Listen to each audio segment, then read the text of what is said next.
Hey, everybody, and welcome back to Sip and Talk. It's your boy, Joe. And Sunny's here, too. Ready for another deep dive with y'all. Okay, guys, remember how we were joking about hitting the top 100? Yeah. Well, joke's on us, because we did it. Seriously? No way. Top 100. That's right. Top 100 podcasts. Cheers to all of you for making this happen. That's insane. Couldn't have done it without you guys. You guys are the best. The absolute best. Okay, enough celebrating. We've got a super interesting topic to unpack. Today, we're looking at something that's been in the headlines a lot lately.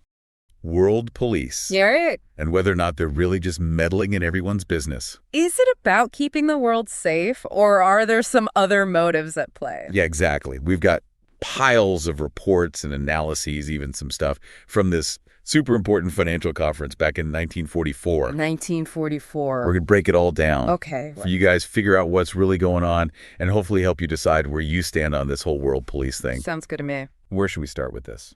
I think we need to start by defining what world police even means. I mean, it sounds kind of intense. Right. Right? Totally. I guess you can think of it like when a really powerful country like the U.S. tries to maintain international order, sometimes using its military, sometimes using economic influence. So like the hall monitor of the world, but with like a way bigger budget for weapons and stuff? Pretty much. But the real question is this a good thing or a bad thing? Is America genuinely trying to help? Right. Or are they just pushing their own agenda? Pretty big question with a lot of different angles. Well, lucky for everyone listening, we've got a ton of sources to help us break it all down. News articles, historical analyses, economic data. You name it, we've got it. It's going to be a wild ride. All right, well, first things first. Reuters just dropped a piece about Secretary of State Blinken and how he wants to make sure whoever takes over for him has what he called a strong hand to deal with these global hotspots. Interesting. It is, especially when you think about this piece from the New York Times. They pointed out that Senator Rubio was actually considered for Secretary of State back in 2016, and he's been super vocal about supporting Taiwan. Wow, talk about a full circle moment. Right. So it really shows you how this isn't just about what's happening right now, but about this whole history of the U.S. and its role in the world. Makes you think. It does. And speaking of the U.S.'s role in the world, one of our sources argued that backing Taiwan and Ukraine is how the U.S. stays on top. Like a global superpower. Exactly. They even said that things like having U.S. troops in South Korea could be acting as a deterrent to China, kind of like a stay-in-your-lane message. I see. So it's all about strategic alliances. Yeah. Countries working together to keep things balanced. Bingo. That's like a big old game of Risk, but with real-world consequences. But hold on, folks, because it gets even more interesting when you look at the economic side of things. It's not just about morals and politics, Oh, yeah, the money trail always leads somewhere interesting. Right. Our sources dug into this and found that the U.S. defense industry, those big companies like Lockheed Martin, they're actually making a lot of money from all of this. Well, that makes sense. Weapons and defense systems are in high demand when there's conflict going on. Exactly. And one source even went as far as comparing it to the Bretton Woods conference after World War II. It basically said that the U.S. is using this situation to boost its own economy, just like it did with the U.S. dollar back then. That's a pretty bold comparison. But remember, this was the start of the Cold War. Oh, right. The Soviet Union was expanding its influence in Eastern Europe, and the U.S. was pretty worried about communism spreading further. So it was like a strategic investment, too. Help rebuild Europe, make them stronger. And hopefully prevent them from falling under Soviet control. Exactly. And it worked. The Marshall Plan helped stabilize Western Europe, strengthened its ties to the U.S., and played a role in containing the spread of communism. So maybe that's a case where being the world police actually had some positive outcomes. Yeah. What about some situations where it didn't go so well? Like what? Like Vietnam, for example. Yeah. That definitely didn't end on a happy note. Vietnam is a much more complicated story. It shows how, even with good intentions, intervening in another country's affairs can backfire. Yeah, what happened there? Why did it go so wrong? Well, for one, the U.S. underestimated the determination of the North Vietnamese and their allies. They got bogged down in a guerrilla war they couldn't win. Right. And they faced massive public opposition back home. So it was a complete mess. It was a mess. It's a reminder that intervening in another country's conflict is never simple. There are so many factors to consider, and things can go wrong very quickly. So we've got one example where it didn't. Is there like a rule book for this world police thing? A set of guidelines to figure out when it's a good idea to intervene and when it's better to stay out of it. I wish there was. Unfortunately, there's no simple formula. Every situation is unique. Okay. But there are some key questions we should ask before any intervention happens. Like what? Give me the cheat sheet. Okay, for starters, what are the goals of this intervention? Okay. Are they clearly defined and achievable, or are we going in without a clear plan like in Vietnam? Right. Don't just jump in head first without knowing what you're trying to accomplish. Exactly. What else? We also need to consider the potential consequences. Okay. Both the good and the bad. What are the risks? Could intervening actually make things worse? Like with Iraq and the rise of ISIS? Exactly. That was a pretty major unintended consequence. Yeah. Then there's the question of whether there's a legitimate international mandate for the intervention. Is it supported by the UN or other international bodies? Or is it just one country deciding to go it alone? So it's about legitimacy and having the support of the international community. Yeah. Makes sense. But I guess in a way, history does tend to repeat itself, doesn't it? It sure does. But let's not forget about the moral side of all of this. I mean, should the U.S. be the world's policeman? Do we have a responsibility to step in and protect human rights everywhere? That's the big question, isn't it? One of our sources argued that, yes, the U.S. does have that responsibility. They even brought up the intervention in Bosnia to stop the genocide as an example of when it was the right thing to do. I can see their point. Sometimes you just can't stand by and watch atrocities happen. Right. But on the other hand, another source pointed out the Iraq War as an example of when things can go horribly wrong, even with good intentions. Yeah, there's always the risk of unintended consequences. It's a tough call. It really is. So we've got strategic alliances, economic interests, moral dilemmas. It's a lot to think about. Luckily for us, we've got three kind of hot spots on our agenda today. We've got the Israel-Gaza conflict, the Russia-Ukraine war, and of course, the potential for conflict in the Taiwan Strait. Why don't we start with Israel-Gaza? Yeah. This was particularly thorny because the U.S. has this, long-standing alliance with Israel. We provide them with tons of military and economic aid. Right. But at the same time, we're also trying to play this role of mediator, encouraging both sides to come to some kind of peaceful resolution. So it's a delicate balancing act. It is. So what are the potential benefits and drawbacks of that approach, would you say? Well, on the one hand, supporting Israel, it strengthens a key ally in a very volatile region. And it can be seen as, aligning with our broader efforts to combat terrorism. I can see that. But on the flip side, it creates a lot of tension with other countries in the region, particularly Arab nations, who often see our support for Israel as being biased and one-sided. Right. It's a bit of a tightrope walk, isn't it? You want to support your ally, but you also don't want to alienate everyone else. And speaking of allies, I mean, the war in Ukraine, that seems like, a more clear-cut case of the U.S. stepping in to support a democracy against an aggressor. It does on the surface, yes. But there are still a lot of nuances to consider. The U.S. has poured billions and billions of dollars in military and economic aid into Ukraine. Yeah. And they frame it as, a way to defend democracy and to weaken Russia's military. Right. So essentially containing Russia and upholding democratic values, those are the main objectives. That's the official line. Yeah. But there are some serious counter-arguments, too. Critics point to the, enormous cost of this aid. Right. And they say that money could be better spent addressing our own domestic issues here at home. Yeah, it's a valid point. And then there's the whole risk of escalation. What if our support for Ukraine actually triggers a wider conflict? Or even, and this is a scary thought, a nuclear confrontation with Russia. Yeah, that's not a world I want to live in. No, me neither. Yeah. And then, of course, we have the whole Taiwan Strait situation, which is like the ultimate wild card. Yeah. This is a situation that could literally drag the U.S. into a war with China. Oh, yeah, that's a big one. And arguably the most complex of all. Because of our policy of strategic ambiguity, basically, we provide military support to Taiwan, but at the same time, we officially recognize only one China. It's a very, very delicate balancing act. So it sounds like we're kind of playing with fire here. Little bit, yeah. So what are the potential, upsides and downsides of our involvement in Taiwan? Well, on the one hand, supporting Taiwan helps to maintain some semblance of a balance of power in the Indo-Pacific region.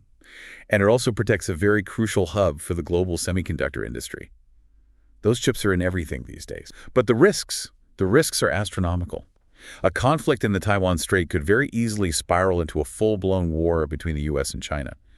And that would be a disaster for everyone, frankly. Yeah, no kidding. It's honestly kind of mind-boggling to even think about. But, amidst all this talk about military power and global strategy, we haven't really touched on the economic side of things. Yeah. Remember that analysis by Hong Chung-soo we talked about earlier? Well, yeah, the one about the Bretton Woods Conference and the U.S. current account deficit? That's the one. Yeah, he makes a really interesting point.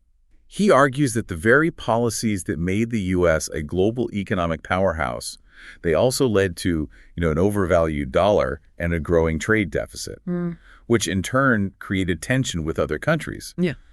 France was actually the first to really voice concerns about this back in the day. So even while the U.S. is trying to maintain its global dominance, it's also dealing with some pretty serious economic vulnerabilities. Yeah, it's like we're trying to juggle a bunch of balls in the air at once, and some of them are made of glass. Yeah. Yeah, I feel that it kind of makes you wonder, is our current approach to global affairs even sustainable in the long run? Are we setting ourselves up for failure? That's a huge question. Yeah. And we haven't even talked about what the American people think about all of this. Oh, yeah, that's a whole other can of worms. One of our sources highlighted how a lot of Americans think that the U.S. should focus on fixing problems here at home before getting involved in other countries' business. Well, you can't blame them, can you? People are struggling with their own issues. Exactly. So it's not just about what's happening on the global stage, but also about the impact it has on everyday Americans. Absolutely. All right, so we've covered a lot of ground here, but I think we're just getting started. I agree. This is just the tip of the iceberg. This whole world's policeman thing, it got me thinking. One of our sources actually traced the history of that term. Oh, really? Yeah. It wasn't even original about the U.S. Who was it about then? Well, way back in the 19th century, it was all about Great Britain. Great Britain. I never would have guessed. They were trying to stop the slave trade, getting involved in conflicts like the Greek War of Independence, even teamed up with France to keep Russia from taking over the Ottoman Empire. Wow, they were busy. So how did the U.S. end up taking on that role? World War II, basically. After the war, the U.S. became a superpower, and with that came a whole lot of responsibility. Right, kind of like the whole with great power comes great responsibility thing. Exactly. And in 1947, there was this thing called the Truman Doctrine that pretty much said the U.S. would back up any country fighting against communism. Ah, the Cold War. Good times, good times. Well, maybe not good times, but you know what I mean. Yeah, it was a whole different world back then. And the U.S. got involved in a lot of messy situations because of it. But even after the Cold War was over, that mentality kind of stuck around. Terrorism became the new communism. Makes sense, especially after 9/11. But one of our sources mentioned the U.S. intervention in Somalia back in the early 90s and how that didn't exactly go as planned. Yeah, that was a tough one. It really made the U.S. think twice about those humanitarian missions, the whole save the day kind of thing. So even though the U.S. was still seen as the world's policeman, they were maybe starting to hesitate a bit. Right. And then came the Iraq War in 2003. Talk about a turning point. Yeah, one source even called it an illegal cover-up to protect U.S. interests. Definitely a controversial move. No kidding. And it made a lot of people wonder if the U.S. should even be playing that role at all. Well, if you're going to be the world's policeman, you got to be careful not to make things worse, right? Couldn't agree more. And on top of all that, there's the economic cost. All these interventions, they drain resources that could be used here in the U.S. It's like trying to fix your neighbor's fence when your own house is falling apart. Perfect analogy. And remember that data point we talked about, how most Americans think we should focus on domestic issues? It's a valid concern. People are struggling, and they want their government to prioritize them. Yeah, makes you think, right? So what happens if the U.S. decides to step back from all of this? Who fills that void? That's the million-dollar question. One source suggested that China might be interested in stepping up, but they also pointed out that China's approach is very different from the U.S.'s. Yeah, China's been making moves lately, kind of like the new kid on the block showing off. Yeah. But what about Russia? They've been pretty active too, especially with what's going on in Ukraine. It's like they're trying to prove they're still a major player on the world stage. So we've got these potential candidates, but are they really ready to take over for the U.S.? I'm not so sure. And honestly, is that even the right way to think about it anymore? Maybe this whole world's policeman model is outdated. The world's a lot more complex now than it was during the Cold War. It's not as simple as good guys versus bad guys anymore. So maybe it's time for a new approach, something that focuses on diplomacy and cooperation instead of just military might. Yeah, like maybe instead of sending in the troops every time there's a problem, we try talking things out first. Exactly. But that's a whole other discussion for another time. For now, let's bring it back to our original question. We've talked about the history, the economics, the moral issues. It's a lot to consider. Absolutely. And ultimately, it's up to each person to decide where they stand on this. But the important thing is to be informed and to think critically about it all. And don't forget the human element. Think about the real people who are affected by these decisions, their stories, their struggles, their hopes for the future. Couldn't have said it better myself. But before we wrap up, I want to circle back to that point about the cost of intervention. You mean the fact that all this global stuff can really drain resources that could be used here at home? It's a tough balancing act, trying to juggle global responsibilities with the needs of your own people. No doubt. It's about having an informed debate, not just picking a side. Well said. And on that note, okay, listeners, now it's your turn. What do you think about all of this after hearing everything we've talked about? Do you think the U.S. should keep playing that world policeman role? Do you think America is being too nosy? Or are they just trying to keep the world safe? Hit us up on social media and let us know your thoughts. We love hearing from you guys. Yeah. What are you guys thinking? What keeps you up at night when you think about all this stuff? The cost, the consequences of not getting involved, or maybe something else entirely?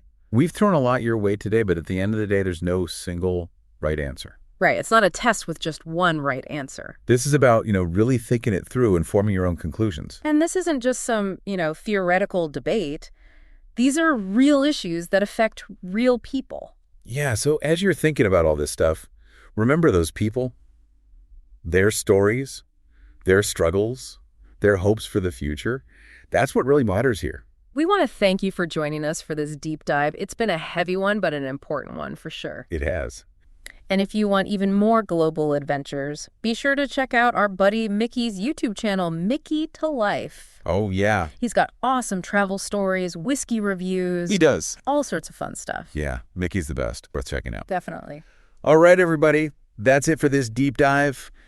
Thanks for joining us, and we'll see you next time. Keep sipping, keep talking.